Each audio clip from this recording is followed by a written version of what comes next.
from the Kampala Serena Conference Center. Let's take a look at what is making headlines tonight. NTV Weekend Edition, brought to you by... This is banking personalized for those who've carved their own way. Tonight... Mukama waffe President yatwayo omukisa n'atusuubiza agenda kwongeza ki omusaala gwaffe. Government reveals that it plans to raise salaries of chief administrative officers across the country by at least 10 million shillings each. The NRM Electoral Commission says Tororo could be one of the districts that will end up with 10 electoral primaries in the race for flag bearer for parliamentary seats.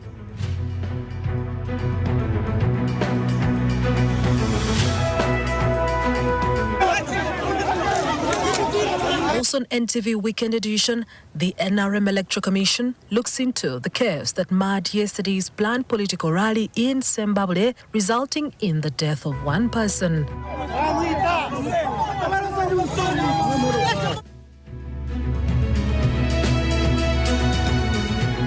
And the International Crimes Division of the High Court sentences Tukwasibwe Jr., a Kabale best teacher, to 46 years in prison for defiling 6 of his 12 students.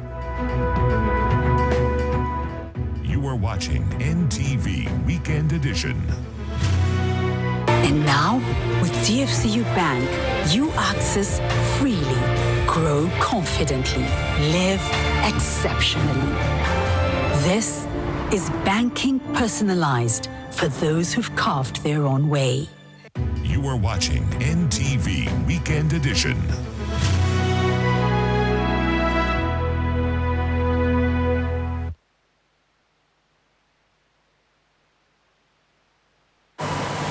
Welcome once again. This is NTV Weekend Edition. In our top story tonight, in a move to improve service delivery at local government level, government is rolling out initiatives to improve welfare for chief administrative officers and town clerks. Soon, these who are perceived as the frontline face of government administration will, on top of a massive salary increment, receive brand new vehicles. We do have the detail in this report. In January 2025, the Ministry of Local Government sought 35.2 billion shillings for the procurement of vehicles for 176 district chairpersons and mayors. The head of public service and secretary to cabinet, Lucy Nachobe, has now given the local government ministry a green light to follow up on the procurement process for better vehicles. Presiding over the quarterly meeting of chief administrative officers, city town clerks and municipalities, Nachobe was concerned that the chief administrative officers are still using worn-out cars. 99% of the vehicles are parked there, pickups are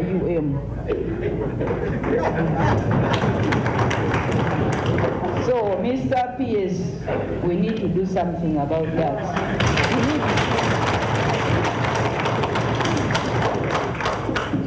We need to see LG next financial year. Maybe now.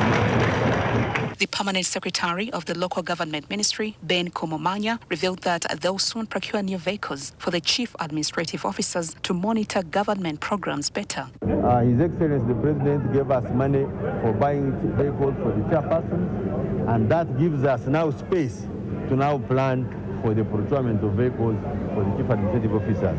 I wish to emphasize, we are asking them to do supervision and inspection, to go to health centers, to go to schools, check on roadworks, but there is no way you can do those functions unless you have transport. So there is no argument about it.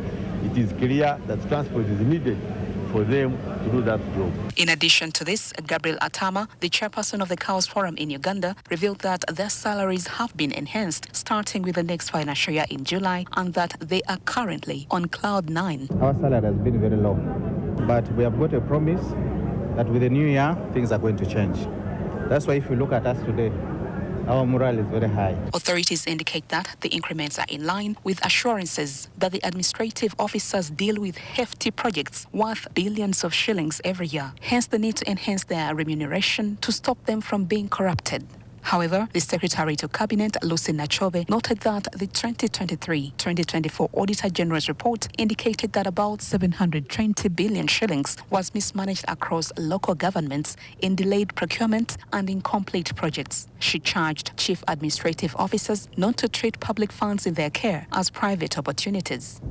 We must not allow this to continue.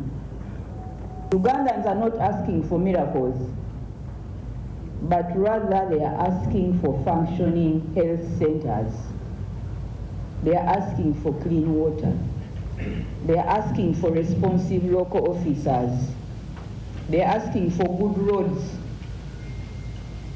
And they are asking for opportunities for their children. They don't need miracles. And these things are here, based here, and we can deliver them. To ensure key performance indicators for chief administrative officers and town clerks are attained, Nachobe has tasked line authorities to roll out capacity building programs for public servants in this sector and sensitization meetings for members of the public to air out their concerns. Must deliver value to our people.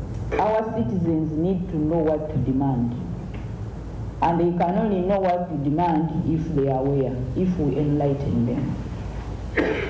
We used to have barazas. I don't know whether you still have the barazas, but I would recommend that you energize these barazas and make them very active. As the Prime Minister's office plans to roll out a web-based monitoring and evaluation system to strengthen its oversight of government programs, a Ugandan taxpayer can only hope there will be value for money in the quality of services delivered after this mass cash flush-out to state local government administrators. Juliet Naloga, NTV Weekend Edition. I think we are ready, we are there. Well, that report will be the basis of our interaction tonight on our opinion poll, and we ask that you share your thoughts on a decision by government to raise the salaries of chief administrative officers across the country by 10 million shillings per head. Once again, share your thoughts on a decision by government to raise the salaries of chief administrative officers across the country by 10 million shillings per head. Now, that conversation is already up on our social media platforms. Feel free to leave your comment. That is NTV Uganda across all social media platforms. For now, let us continue with NTV Weekend Edition. The chairperson of the National Resistance Movement Electoral Commission, Tang Odoi, has accused politicians in Tororo of getting mad whenever party primaries are near. The Tororo woman MP, Sarah Opendi, called for the party chairperson to stop Tang Odoi from overseeing the elections in the district for lacking impartiality. Opendi made the scathing allegations as she appeared for nomination for the Tororo District Women Parliamentary seat flag. We do have the detail in this report. Tororo is looking like one of the districts that will end up with tense National Resistance Movement primaries for the election of the flag bearer for parliamentary seats. There have been tantrums thrown around between the incumbent Tororo woman Member of Parliament, Sarah Opendi, and the NRM Electoral Commission chairperson, Tanga Odoi. Opendi accuses Odoi of having a vested interest in the elections. Recall in 2021, I defeated my opponent with 13,000 votes. And the National Electoral Commission, headed by Dr. Tango Doi, had to sit to create new results, declaring my opponent as a winner. Opendi's claims came as she appeared for nomination by the commission headed by Odoi. She wants Tango Doi disallowed by the party from managing the primaries in the district. Because we have officials within the NRM Electoral Commission who have personal interest and personal vendetta against some candidates. However, Tango Doi's only response is that Opendi is worth ignoring. You know Sarah Opendi, she's a bit mad. In July, she falls mad. We have 2 days to July. I know Sarah more than you because we come from Tororo. The lady is just malicious. She's a bit mad. Even in Parliament, you see she doesn't sit down. Also, the primaries for the West Budama Central Parliamentary seat could be one of the toughest, as the incumbent youth MP representing Eastern Uganda, Bernard Odoi, seeks to unseat current Minister for Defence and Veteran Affairs, Jacob Oboth. I am coming up against the minister who has served us for the last 15 years. We believe he has exhausted his time and there's need for freshness in our service, in our community. Young people, most of us have lost faith in our leaders because of lack of service, and they don't feel like we're being represented well at the national level. Those nominated during the day include Jacqueline Mbabazi, a spouse of the former Prime Minister, John Patrick Amama Mbabazi. For the older persons. She is aspiring to represent older persons from Western Uganda in Parliament. What I intend to do is to fight for the restoration of the dignity of senior citizens. They have been discriminated against. The former Attorney General, Frederick Ruindi, eyes to bounce back out of the cold by giving a third shot at the Nakawa East parliamentary seat. As you notice, I have finished 10 years out of office of minister and MP, but I remain serving the people. The people behind me are a testimony to that.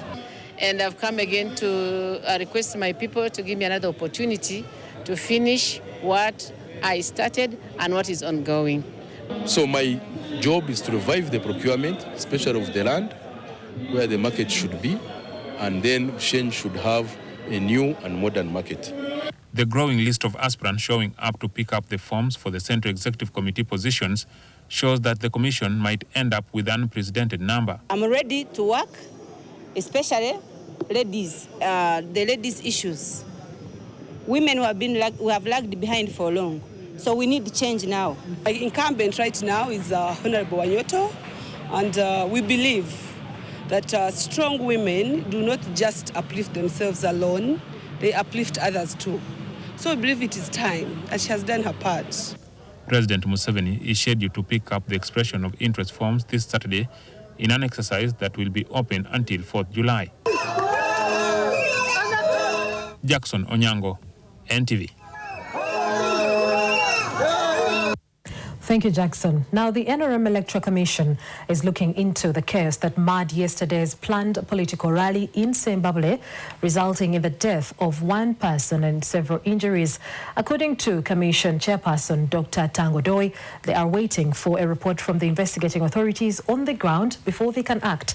This comes on the back of chaos that erupted in Remiaga constituency yesterday at a political rally organized by incumbent MP Theodore Sechikubo. A section of residents accused the army of being behind the violence, acting on orders of Sechikubo's rival, retired Brigadier General Emmanuel Rashande, who was campaigning at a different venue. I want to emphasize. Following their nomination to contest for the Remiaga constituency by the NRM Electoral Commission, Theodore Sechikubo and Brigadier Emmanuel Rashande kicked off their campaigns in earnest, with rallies planned yesterday.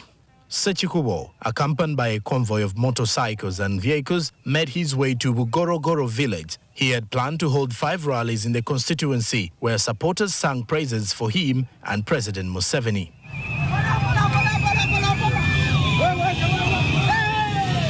The rally at Bugorogoro ended successfully, and Sechikubo proceeded to Chirenga village for his second rally. However, he found this venue occupied by supporters of his rival, Brigadier Rashande, who were holding placards and chanting slogans in support of Rashande.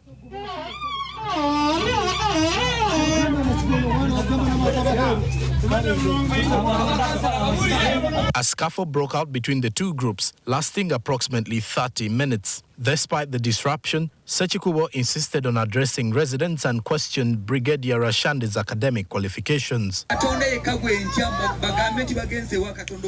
I only fear God. If anyone believes what we are doing is wrong, they are free to take it up with him.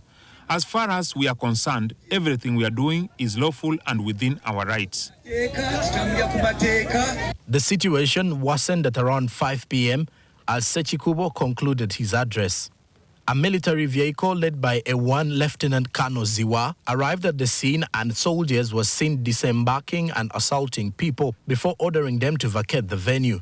However, Sechikubo and residents resisted the order, insisting that their rally was legal. A violent confrontation with soldiers ensued, which escalated into live gunfire.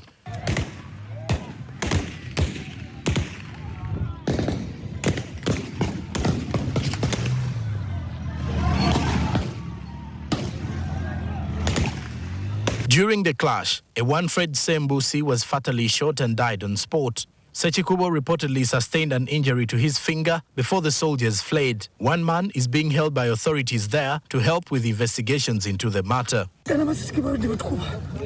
These are the very bullets they have used against us, even though we have done nothing to deserve such treatment. Asked about these developments, the NRM Electoral Commission chairperson, Fred Tanga Odoi, said they were also still studying the incident. It's unfortunate that we lost someone in Zimbabwe. We have not got the full details of what happened, but it's very unfortunate that our election can be start with that kind of incident.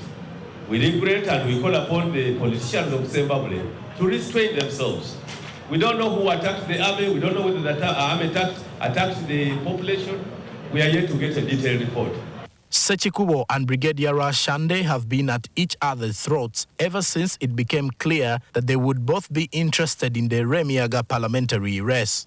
For now, the political climate in Remiaga remains tense as investigations continue into this latest incident.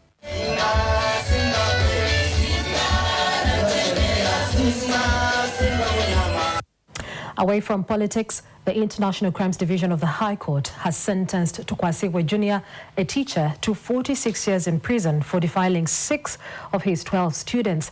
The Kabale-based teacher was last Friday found guilty on 6 counts of aggravated trafficking in children, aggravated defilement, rape, as well as operating a children's home without a valid license. Justice Richard Wejuli has handed down his sentence to Kwasiwe, whom he condemned of using deception and sexually exploiting vulnerable girls between 14 and 16 years of age. Justice Wawire explained that Tukwasiwe, who is in his 30s, is to be imprisoned for 46 years of defilement, a further 30 years for aggravated trafficking, and another 46 years for rape. The sentences are to be held concurrently. The prosecution showed Tukwasiwe set up a children's home at Gaju Cell, Nyabikoni Ward, Central Division, and pretended to be caring for vulnerable girls that between 2013 and 2018. However, he reportedly used this project to sexually exploit them.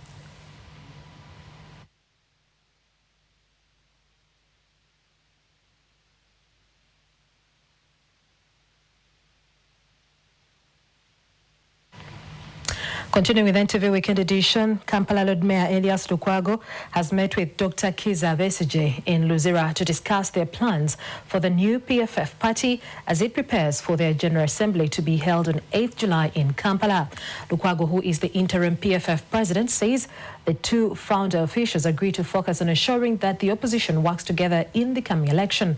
Meanwhile, NUP President Robert Chagulanyi Sentamu also visited 3 prisoners in Luzira who belong to NUP to comfort them as they fight to ensure their release.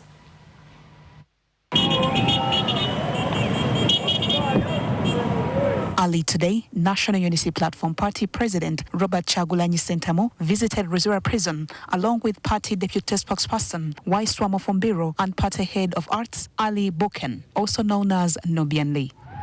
They visited several inmates including Dr. Kizza Besigye and other political prisoners. We were able to see 35 of our political prisoners charged with different cases, those in the General Court Martial and others. We also had opportunity to see Dr. Kizza Besigye and Ajobeid Kamlegea, and they send you greetings. As is usually the case, journalists were denied access. However, we understand that Chagulanyi met PFF interim president Elias Lukwago, who was also meeting Kizza Besigye in Luzira. Later, Chagulanyi explained that he found Dr. Besigye washing with other prisoners. Chagulanyi added that the other political developments in Zimbabwe yesterday and that this is clearly reflected in the electoral situation the country is going through. Remiaga is a symbolization of what this decadent regime has become, what they're willing to do, the levels they're ready to descend to in order to keep power illegally. Lukwago added that he had spoken to Besigye about their plans for the new PPF party as they prepare for a delegates convention. One of the critical things we have been discussing, of course, it's about formalization of all the arrangements that are required to get our formation off the ground. We have scheduled a very, very big convention on the 8th of July, And it's a fair convention where we have a number of events and activities which are going to take place on that day. Lukwago, who is also Dr. Besige's lawyer, said they had written to the High Court asking for a date on which their hearing in the treason trial would start. Already have the application for mandatory bail and the discretionary bail. So we have to have those consolidated, and we have already moved to court to have this file transferred from the civil division to the ICD.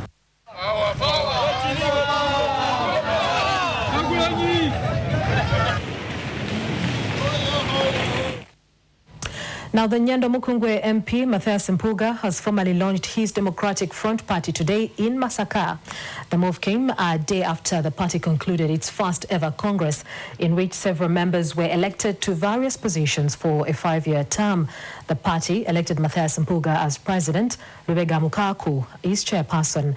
In his remarks after his election, Mpuga said they started the party not to make money, but to serve the country. He added that they were ready to hold a dialogue with the NUP to ensure cooperation with the opposition.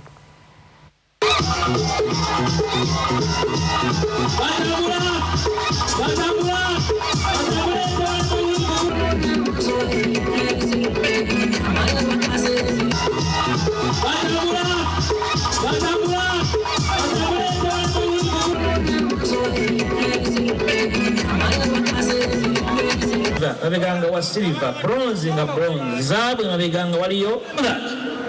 As DF saying, they belong to me, the others don't belong to me. You cannot fight those who don't agree with you. Mulabi abaana bazane alien, abavubuka abo. Bw'ogambe kubanga alien ayimba bibye, naawe otontoma bibyo. Olwo omukyayi talina nsonga kubanga mukola byanjawulo.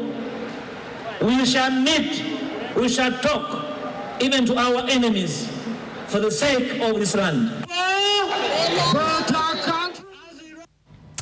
Well, that report wraps up the first segment of NTV Weekend Edition, but here is still to come.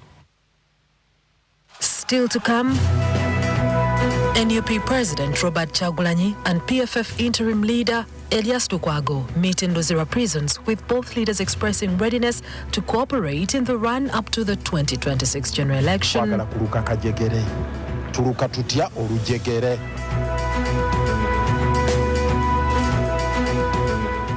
And Chinese contractor CCCC agrees to repair all issues at Isimba hydropower plant in Uganda, months after the government expressed concern at the poor state of the plant.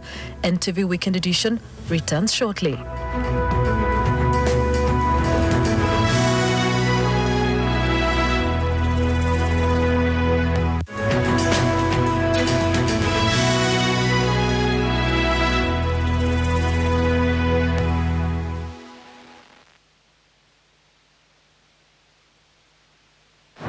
They think it's about what you wear, the car, the address. They think it's about what they can see. But you know, it's what they don't see that matters most.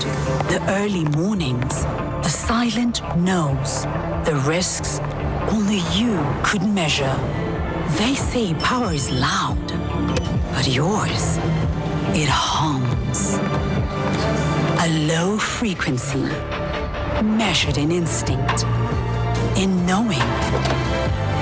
Because what you're building isn't just a life, it's a legacy. You didn't start with everything, but you built something that means everything. And now, with DFCU Bank, you access freely, grow confidently, live exceptionally. This is banking personalized for those who've carved their own way.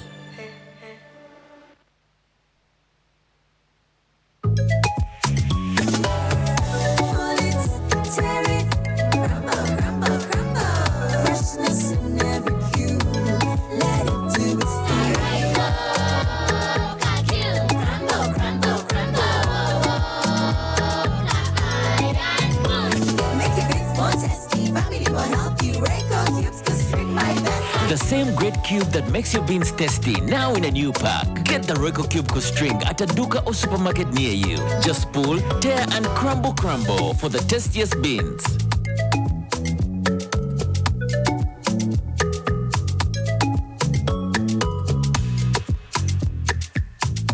Royco Cube Co-String.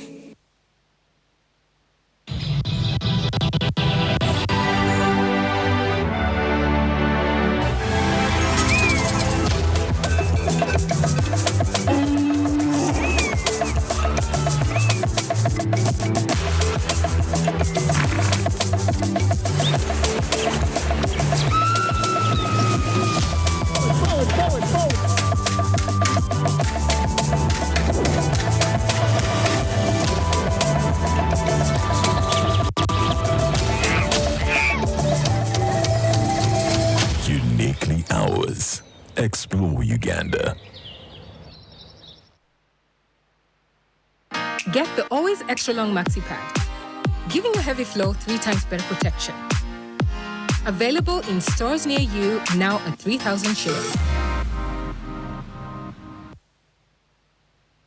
That's me having the worst day ever. But then I saw them and I knew my besties were both going through it. And that's when I had an idea. That's OT. The socials are having him right now, but not for long. And that's Chico, certified stress girly and goated producer. So we get to the spot, and what do these guys do? And just like that, I was having the best day ever. Sharing a Coke with my faves. Who will you share a Coke with?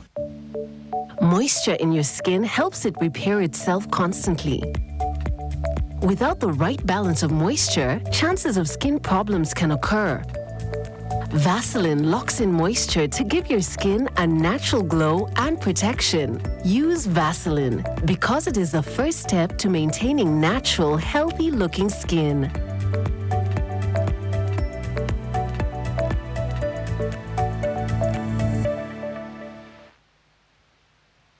Good morning, beautiful. It's time to wake up. How was your night? Beautiful. Rest from gives a very good morning. And dreams. Rest from and rest spring mattresses. The big deal. No morning body pain. Massages you through. You can only sleep like a baby on the highest quality and durable mattress for backaches, overall body pains, resting at its best. You name it, Rose Farm has it all. Rose Farm, a world of beautiful dreams. You are watching NTV Weekend Edition.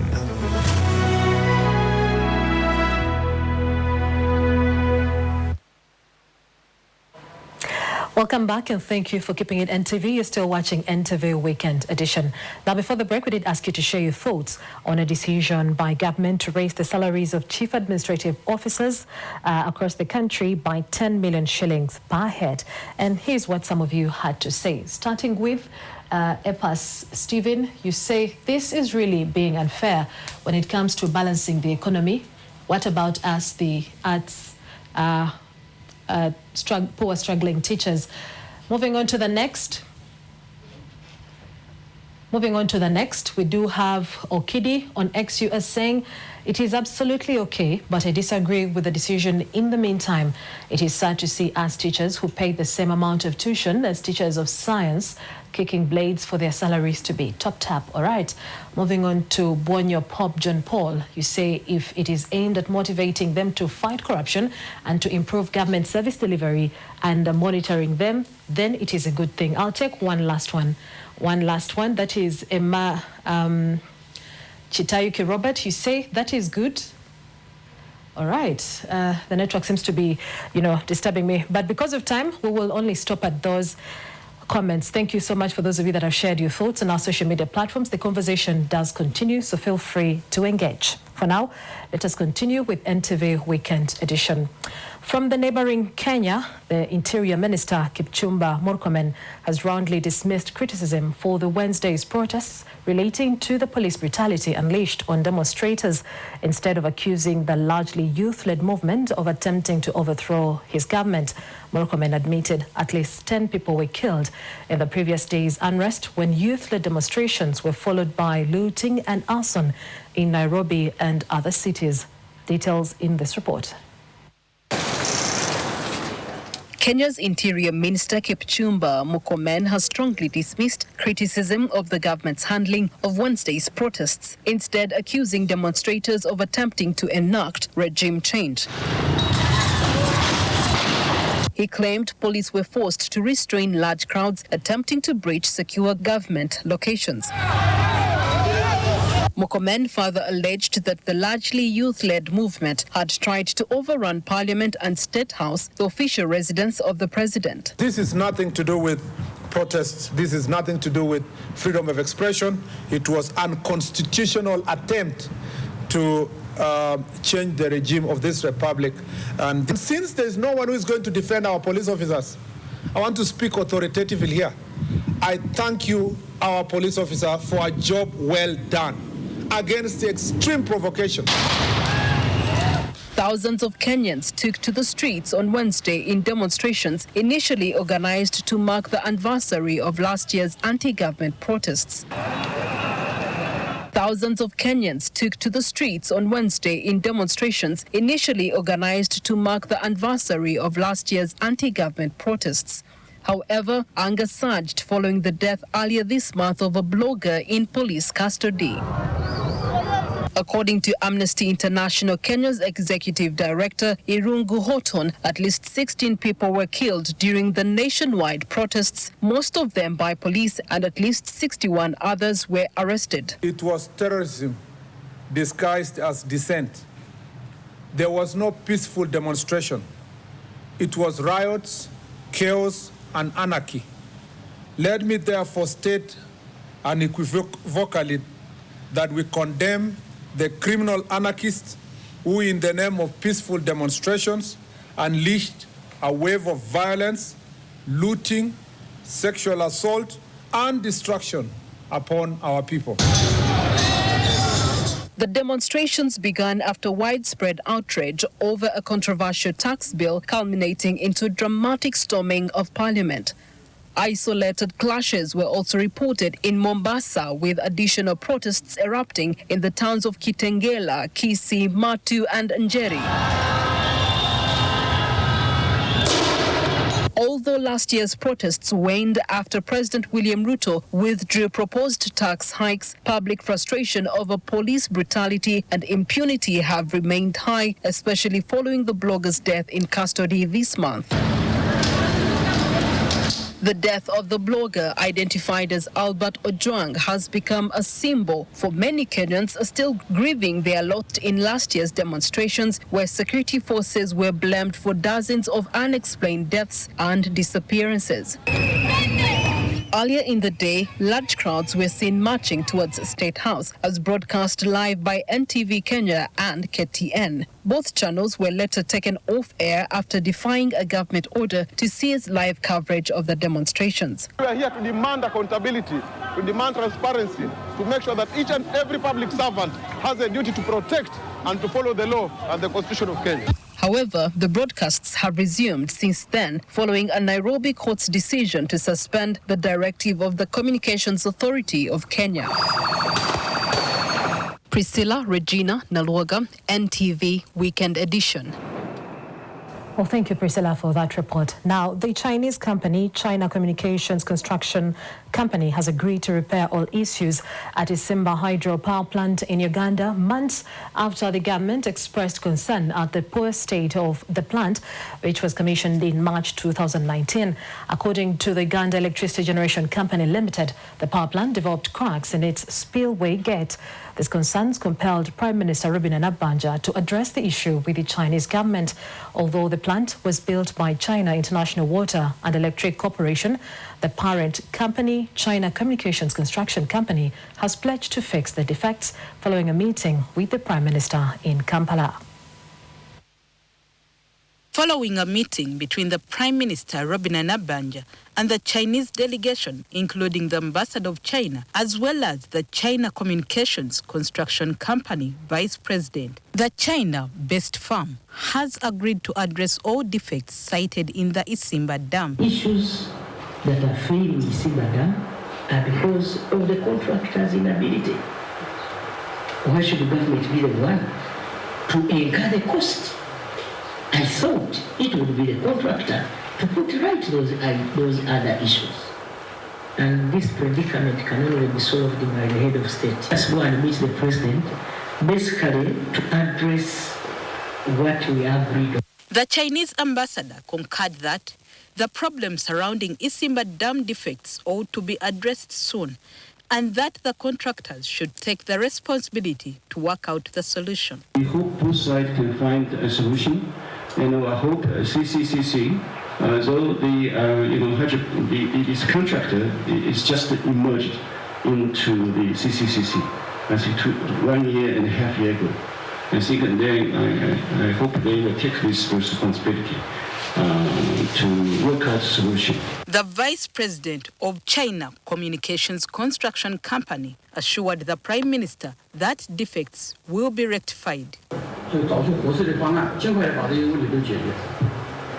Therefore, I give the instruction to our ground site team, technical team, to cooperate with clients and owners of Niger to discuss technical issues and reach an agreement. This follows concerns raised by Energy Minister Ruth Nankabira early this year, following reports of cracks of the spillway gates of the $570 million dam. The minister asked for the contractors of Isimba Hydropower Dam to repair all defects on the plant without delay, and in so doing mend ties with the Ugandan government at their cost. Make this as a deal that has gone bad in terms of getting profits, get money from somewhere, work on the defects, save the president who has goodwill for you. For his part, the Electricity Generation Company Limited Chief Executive Officer Harrison Mutikanga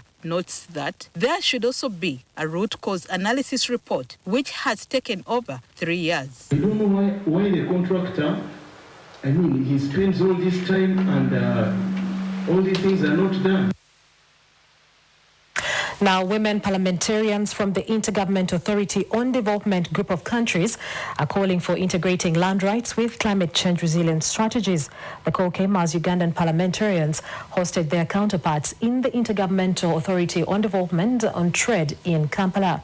According to Saro Pende, chair of Uganda Women Parliamentary Association, reaffirmed government's commitment to issuing certificates of customary ownership to support women's access to land and credit. Richard Nabsubi brings you more. Amid economic and climate challenges, legislators and key ministries call for stronger land rights to empower women and enhance climate resilience through integrated land and climate strategies. The IGAD region is a region characterized by a lot of issues of climate, flooding and drought, and even extremes of environmental changes like landslides and cyclones are also in the region.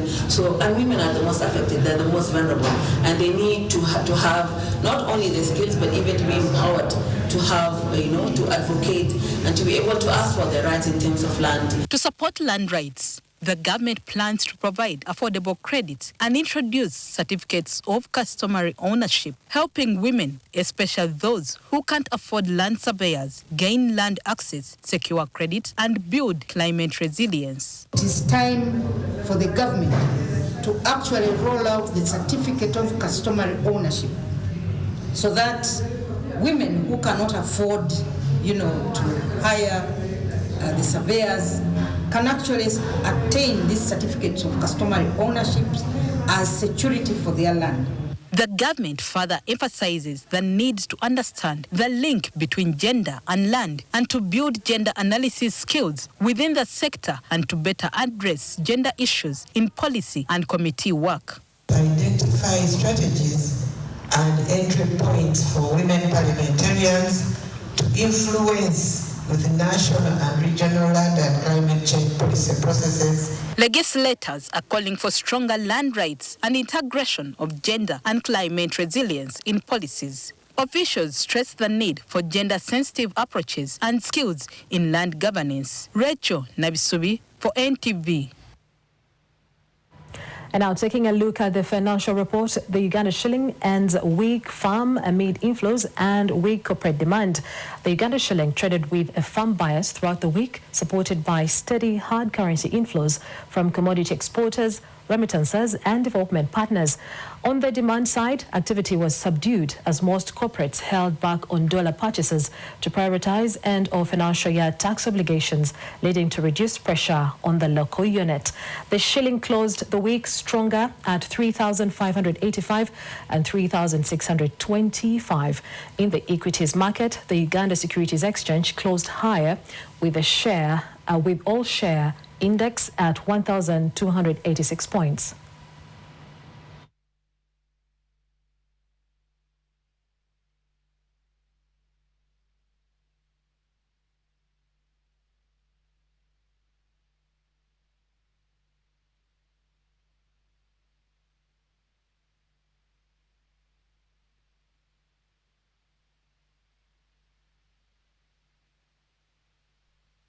Still in business, the collaboration between financial technology firms and mobile network operators is easing risk assessment and profitability in Uganda's financial sector.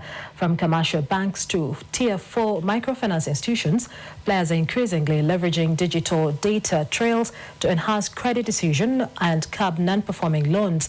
One example is local fintech NuGrid Credit Reference Bureau, which has integrated with the Airtel network to access real-time mobile usage data from millions of subscribers, enabling lenders to assess credit worthiness with greater accuracy and interest rates.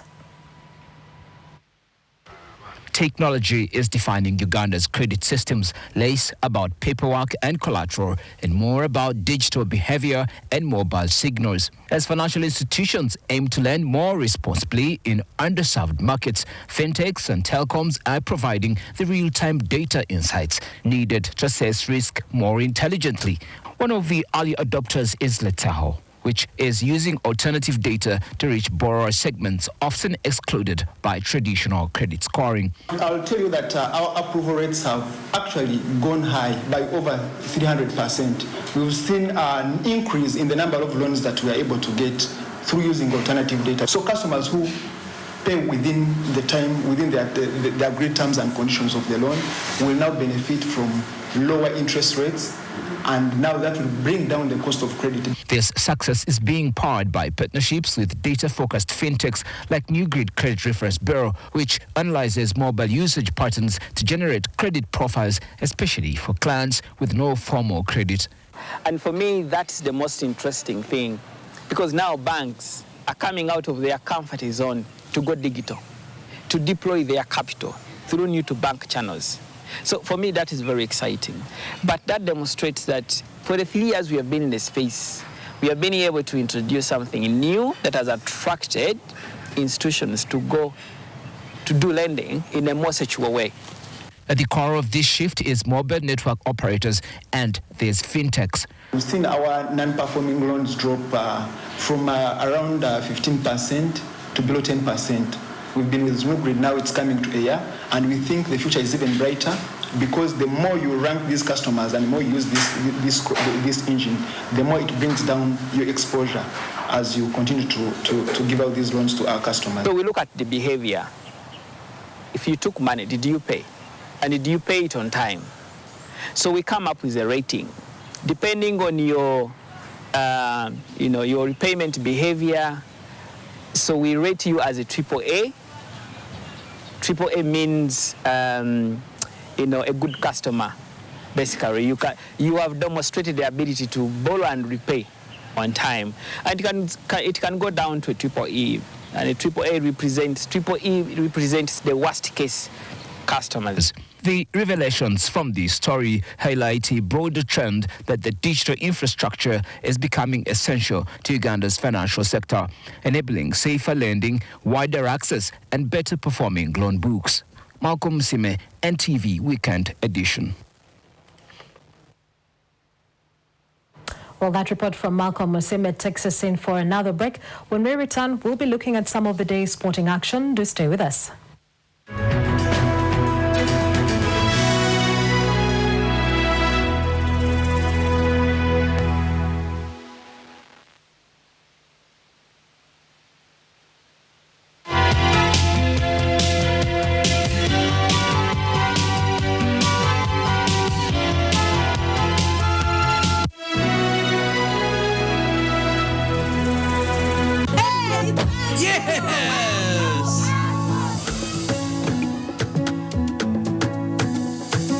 Everyone has a dream of owning a house this year. It's your turn to Joga 2025 with ABSA.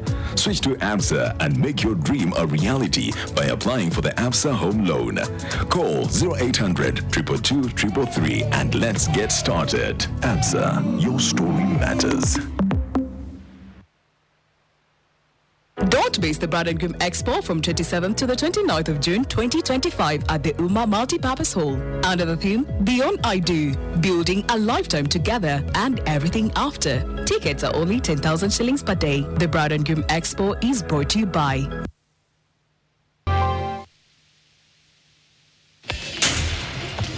Yeah, possible. Looks like whoever drops the ball buys a Pepsi.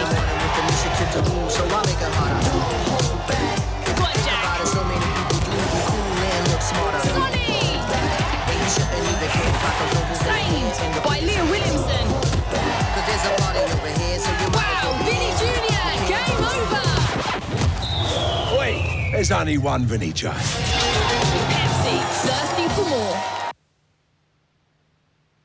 Here's your chance to win school fees for your child for a whole year. Just pay school fees using star 165 star 80 hash. Select option 2 for school pay. Select option 1 to pay school fees. Enter the student number and amount and approve the transaction. You will now enter the draw to win school fees for your child for a whole year.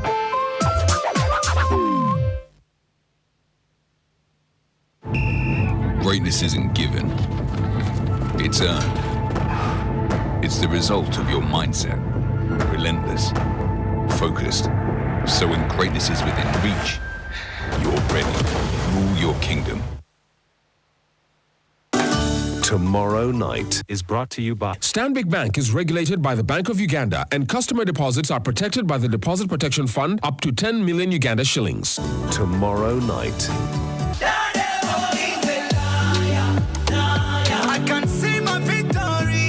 He's a liar, liar. I'm gonna sing my testimony. He's a liar, liar. If God is for me, he's a liar, liar. Who can be against me? Tomorrow Night. It's a FlexiPay cashback explosion. It's a FlexiPay cashback explosion. Simply shop and pay with your FlexiPay at activating outlets and enjoy instant cashbacks. Terms and conditions apply. You are watching NTV Weekend Edition.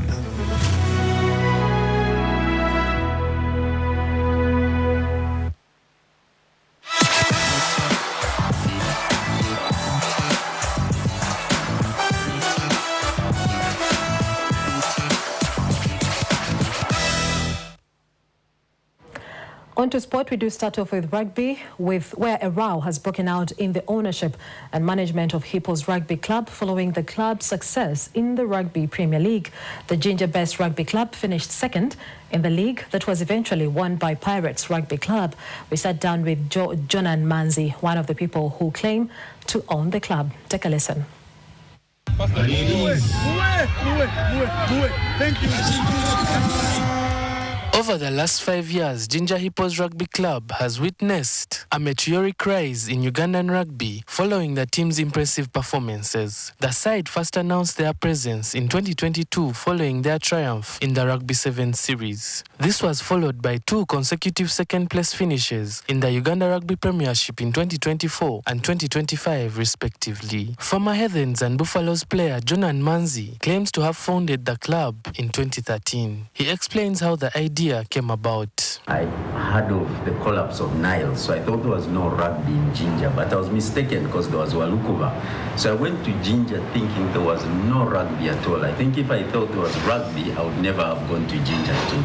I thought I was going to revive rugby in Jinja again. So I sat down with some colleagues of mine and who are also rugby lovers, and we went and started in Jinja. So we bidded for the pitch through the golf club that owns the grounds. We won the bid, we paid to use the grounds 2 years.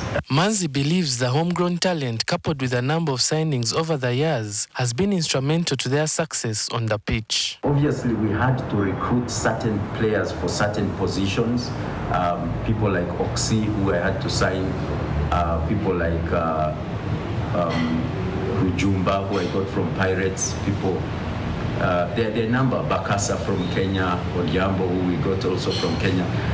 We had to beef up the team with extra talent to help the growth of the club, but majority, over 90% of the players were local players. Off the pitch, however, the club has witnessed a fallout between Manzi and the club's technical director, Tim Grover, over alleged accountability and leadership issues. He had asked for permission in 2020 to open up a Hippos Foundation, which I then accepted with the committee, but I instructed it should be open with our vice chairman and treasurer at the time, to be open, and at the same time, they were supposed to be signatories on the bank account.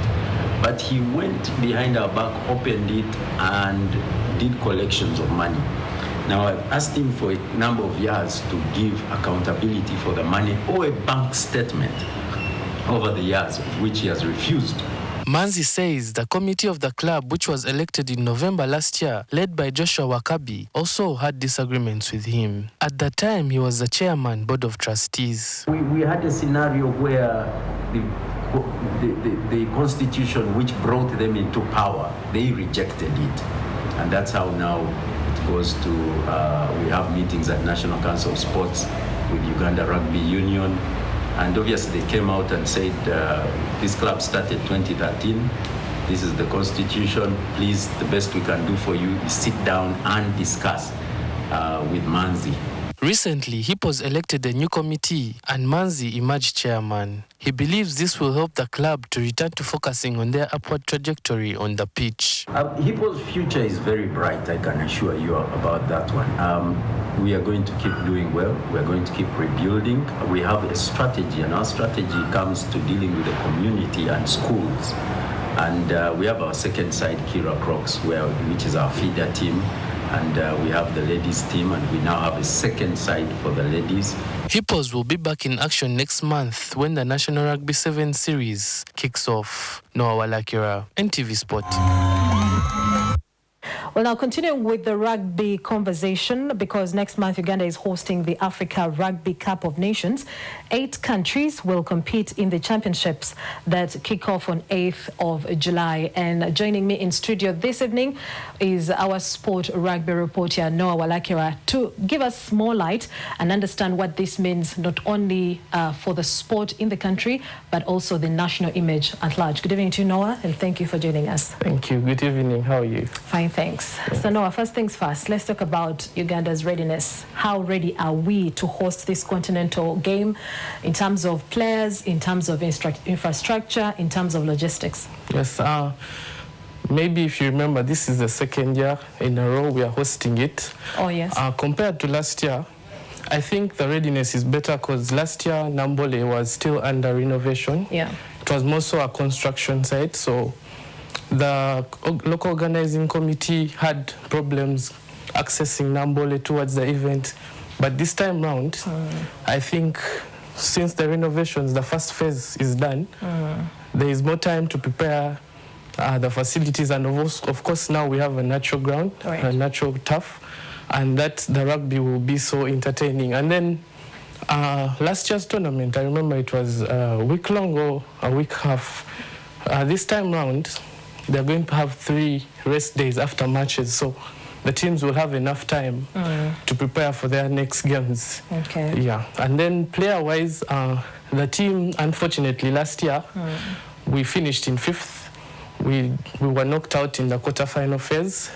But last year, there was not a lot to play for, but this year, being a World Cup qualifying event for 2027 Australia, I think being the hosts, the fans, I think this time around, the players have a lot to look at.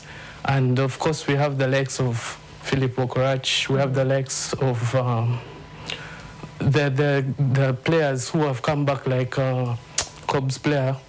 I think this time around, the focus is more determined. And so you only mentioned Nambole Stadium. Are we only going to be using Nambole Stadium for the games? Yes, we are going to use Nambole Stadiums. There will be 3 match days, starting with the knockout, but there will be training facilities at Kings Park Arena and Chadol. Okay, and so looking at us, Uganda hosting this game for the second time, to me, it's a blessing in disguise. Yes. And so what do you think this tournament means for us as Uganda, both sport-wise and also just as a national image? Sport-wise, first of all, aside it being a qualifying campaign, the Webb Ellis Cup, this is the World Cup trophy, is coming. Okay. Fans will have a chance to view it, and it will bring an international scene of the cup coming to Uganda. It will arrive on the 6th. And then on the 8th, the first match day, fans will have an opportunity. And I also believe it also helps Uganda continue improving their facilities since they are being given this opportunity of hosting. So we may not have relax. Yeah, we may not have the best facilities now, but going forward with hosting these tournaments, I feel it's going to put us up there. Yes, and like we said earlier, 8 countries. We're expecting 8 countries to compete and participate in this tournament this time round. And which countries do we expect? We are expecting 7 countries, Uganda, the 8th being the host. And they'll start the quarter-final phase, and they start coming. According to the Uganda Rugby Union, they'll start coming on the 3rd of next month, where they'll be staying at Speak Resort Punyonyo. Okay. So Uganda will come up against Kenya in the quarterfinal.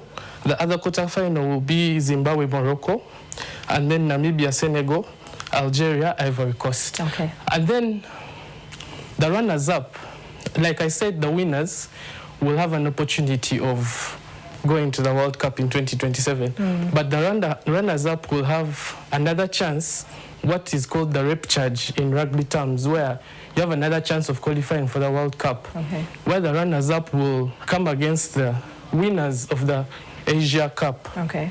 The Asian hunting teams there. So they will also be played in Uganda. So is there a country that Ugandans perhaps we need to worry about, the toughest contender in this tournament? According to me, I think our neighbors, because first Kenya, yes. The rivalry has been on and on, the Elgon Cup and everything. And we're playing them fast as well. Okay. So I think Kenya. Okay, and so there is a myth that usually the hosting country has a bigger chance, of winning the tournament. Realistically looking at this, what chance do we have bringing this cup home? I think we have a big chance. Of course, because of the first thing being hosts. Yes. And we'll have a lot of numbers in Nambole. Okay. Up to 20,000 fans are expected. And then also it being a World Cup qualifying, we have never been there. So I think Uganda's chances are more. And last year was a learning curve. Yes. So we're carrying lessons forward. Yeah, the lessons and everything. So, and Fred Mudola has a good side. Okay. Right now they have a 36 squad. They have been in Namibia and South Africa for the past 3 weeks training. Yeah, and Thank you. All right, thank you. Well, that is our NTV sport reporter, Noah Lakira, giving us insights into the forthcoming Rugby Africa. And So now let us move on to athletics because the Elgon Half Marathon returns for the third time in Mbale City on the 1st of November, with the organizers aiming to raise awareness of gender-based violence and the impact of climate change in the mountain Elgon region. Joshua Cheptegei, who presided over the event launch in Kampala this morning, says the marathon is a call to reawaken the community to plant trees and live in harmony to end gender-based violence. Well, our key players are really the schools and institutions, and we've been able to have a discussion and disseminating the information as far as going to communities, as far as going to institutions, and we believe that by touching the institutions, we are instilling good morals and good values of what we stand for. And I believe that by doing that, we can really put to an end the effects of the devastating effects of climate change. My message to the men out there is that we need to stand together and have a society which is favorable for each and every one of us, irrespective of the sex, and and this is really very important for us to grow as a society, as a country. We all of us have to love one another and respect each other. Now in its third edition, the marathon and associated events is evolving into a vibrant regional movement, one that weaves together sports, tourism, environmental conservation, community health, while spotlighting one of the most pressing social issues of our time and in that region, gender-based violence. Models and the foundation.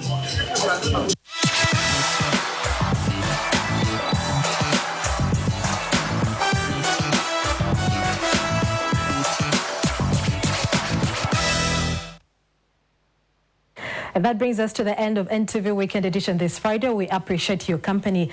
Now, if you did miss any of the stories that just ran, feel free to follow the hashtag NTV News across all social media platforms. I'm Mildred Pedun with Susan Mujawananda on Sign Language, wishing you a fantastic night.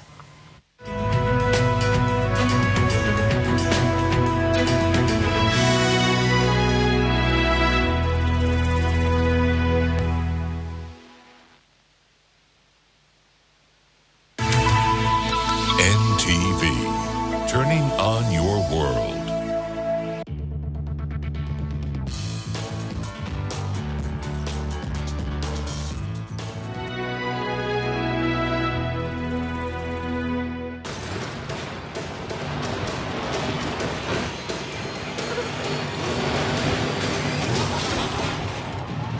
That could have been bad. Mountain Dew. Do the Dew. Everyone knows me as Zari, the boss lady. Often people wonder how I take good care of my baby. There's only one answer: soft care. I trust Soft Care. It leaves her comfortable, keeps her happy and free all day. Soft Care is made from natural cotton, newly developed triple-layered absorbent system, magic tapes and elastic waist